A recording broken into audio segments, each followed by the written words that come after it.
Pre-test পরীক্ষা শেষ। এখন তোমাদেরকে একটু গুছিয়ে প্ল্যান করতে হবে, না হলে কিন্তু এসএসসিতে তুমি A+ মিস করতে পারো। 3টা কাজ বলে দিচ্ছে, এখন থেকে 3টা কাজ করবা। প্রথমত, প্রি-টেস্ট যাদের খারাপ হয়েছে একদম এই চিন্তাটা মাথা থেকে বের করে দাও। প্রি-টেস্ট যেমনই হোক না কেন, আমাদের কিন্তু এসএসসি পরীক্ষায় ভালো করার সুযোগ আছে। দ্বিতীয় যে কাজটি করবা সেটা হচ্ছে তোমাকে এখন থেকে একটা স্টাডি প্ল্যান করতে হবে, রুটিন প্ল্যান করতে হবে। যেহেতু প্রি-টেস্ট পরীক্ষা তুমি বুঝতে পেরেছো যে তোমার দুর্বলতা কোথায়, কোন সাবজেক্টে তুমি অনেক বেশি সমস্যায় পড়ছো, কোন টপিকে সমস্যা হচ্ছে, তোমাকে এই টপিকগুলো চিহ্নিত করতে হবে এবং প্রতিদিন একটা নির্দিষ্ট রুটিনে তোমাকে পড়াশোনা করতে হবে। বাই দ্য ওয়ে, তোমরা যদি একটা আইডিয়াল রুটিন চাও, একটা ভালো রুটিন দেখতে কেমন হয় এটা যদি জানতে চাও, কমেন্টে জানাও, আমি চেষ্টা করবো এ ব্যাপারে তোমাদের হেল্প করার জন্য।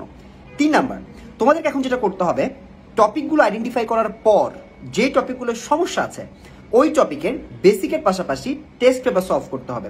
এখন থেকে কিন্তু একটা টপিক পড়ার পরে সেই টপিকের বোর্ড প্রশ্নগুলো সলভ করবা, টেস্ট পেপারে দেখবা যে এমসিকিউ কি কি আসতেছে, সিকিউ কি কি আসতেছে, এগুলো বারবার প্র্যাকটিস করবা।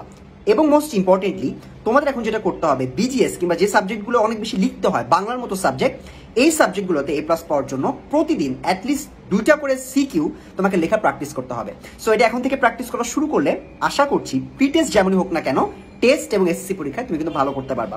সো যে টিপসগুলো দিলাম একটু মনোযোগ দিয়ে ফলো করবা, ইনশাআল্লাহ এসএসসি পরীক্ষা 100-100 হবে।